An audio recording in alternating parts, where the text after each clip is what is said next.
Welcome back to another episode of the Crypto Serpent, and we're going to be talking about this bombshell death cross that everyone is talking about. I touched on it yesterday, but we've made, like XRP has made Forbes headlines saying Ripple is braced for a bombshell as XRP nears price death cross. So Ripple, as a company behind XRP, is braced for a bombshell after a judge ruled a former regulatory official to be questioned as part of the ongoing legal battle. So that's what we're talking about from a bombshell point of view. It's made news headlines in Forbes, which I think is great.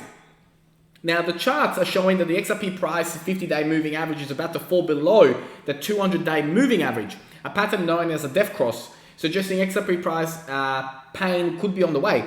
And it's very true that this is something to consider and something that we need to pay attention to. But wouldn't it just be classic XRP style when everybody thinks that it's going to go down, that it goes up? So we'll talk about that today, what that looks like, what are we doing. Now, for me, where we are right now and where we're going to be, I agree with Alex Trade here when we talk about this particular momentum that we're building. And next stop being $2.70 from here. I agree with that statement 100%, because once we do find our bottom, we will be launching off and then going into all-time highs and back again. And we're going to be talking quite a lot today from this particular pattern that is forming and what that looks like, and then how it's a good thing long term. And I mean, if you are somebody that's just coming into tomorrow or today into the XRP sphere, you couldn't have chosen a better time and a better timing to come in. And what's been building up, the amount of days that it's been building up, and what's coming, it is astronomical. So it's very exciting times, to be honest, to be coming in. Whichever way we look at it, the XRP versus Bitcoin chart, how much more have we got left to go? We'll talk all about that and give you a couple of different scenarios on what that looks like. And what we have to understand is that what goes down must come up. And when something is good, valuable, and there is a genuine reason for it to be out there in the marketplace, it's only a matter of time until it comes back. And this is certainly the case with XRP and the XRP token. So from this perspective, we have to take into account all the technicals, all the analysis and everything that's going on at the moment. And then what actually is XRP, what actually is Ripple, and by all means, there are videos daily posted on this channel that talks about the benefits, the ecosystem, why you would choose to have it as part of your portfolio. And really, when you do enough research, you realize that, I like the drawing, it's a little bit controversial, but you really do need to study and research XRP. Because the statements that people come on the channel and comment, or they go on TikTok and they say scam coin and meme coin and bullshit coin and all this stuff, right? It's just a lack of knowledge, a lack of understanding, or lack of wanting to understand. And sometimes that's the thing, right? We genuinely have a lack of wanting to understand what's in front of us. And I think that's the case a lot of the times when it comes to the communities out there aggressively talking about something. But when you look into who's involved, the banks involved, MasterCard's involved, there is, Google was an initial seed investor. I mean, it only takes you about a couple of hours. Come on, you can do a couple of hours of research. Not to mention ISO 20022.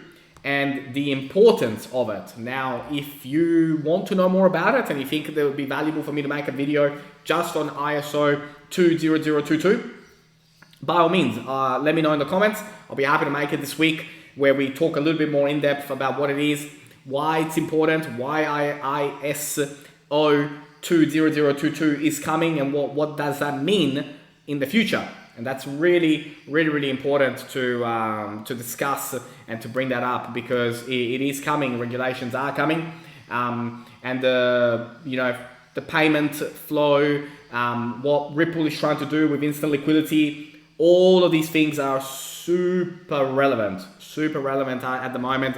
But if you don't know about ISO 2002, at the end of this video, start researching about it, start learning more about it. And I think once you start learning about it, I think you'll be very, very, very happy about what is coming. And you may be potentially looking at positioning your portfolio in a little bit different way. But I'm not going to give too much away, because it's your job and your responsibility and duty to do this type of research and to do that. But if you do want me to make a video on it, I'll be more than happy to. Let's have a look at some of the indicators and what they tell us. Okay, so as we begin to look at the charts today and what has been going on, we look at the 12-hour, and from a 12-hour perspective, when we look at this and we look at where we're at the moment, you know, you can tell that it is sitting in a bearish trend with the RSI sitting towards the bottom. And so that there is something really, really important that we do need to pay quite a bit of attention to. So when we look at it from this way, now when we look at the daily, as we look at from a different perspective, the daily still hasn't touched into a bearish trend. It is still in a bullish trend, but we really haven't had that much volume happen in the last 24 hours. We're only 0.71%, less than 1% down from where we were. Now, when we look on the hourly and we look at the hourly chart, we can see that there has been some volume building up, and you know, we touched the Bollinger Band, it came back inside. We're sort of sitting in the middle now between the Bollinger Band, and so a very good indicator from a day trader point of view. And if you want to learn more, I do have some other Atani videos on how to put these indicators on, and Atani is free to use.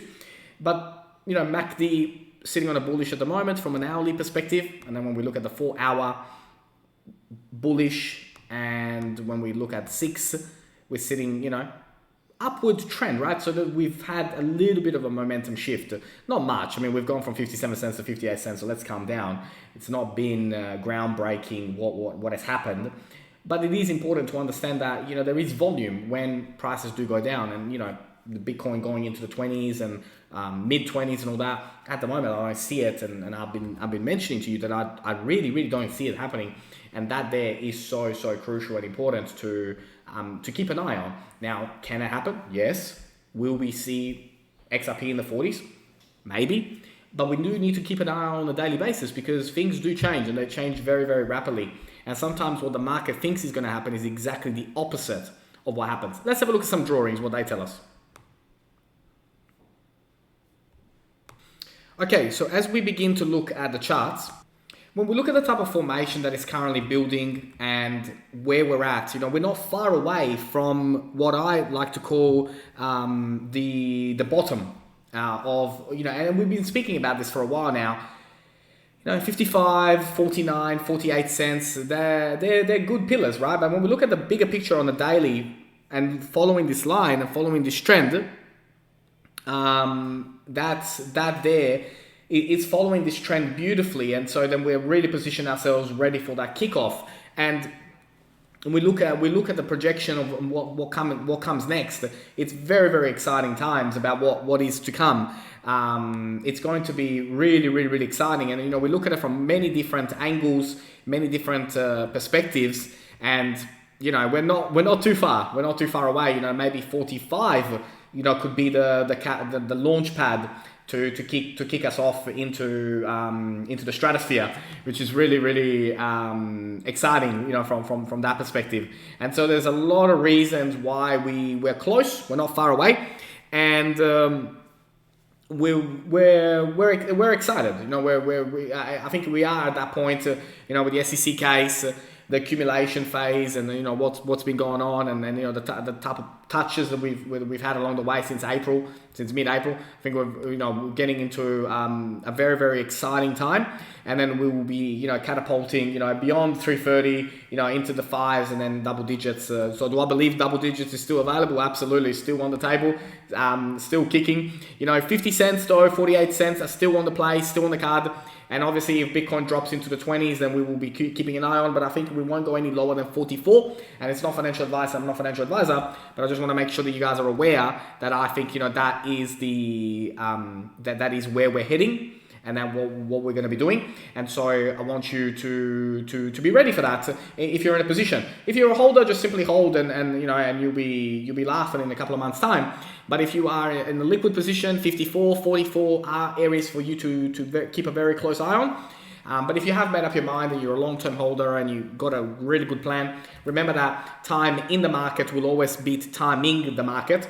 And keep that in mind, because that is a very valuable lesson to learn. So exciting times ahead. If you're liquid and you're in a position to purchase, you know, really research into XRP, learn as much as you can about it, and I think you'll be a very happy crypto investor by the time we head into 2022.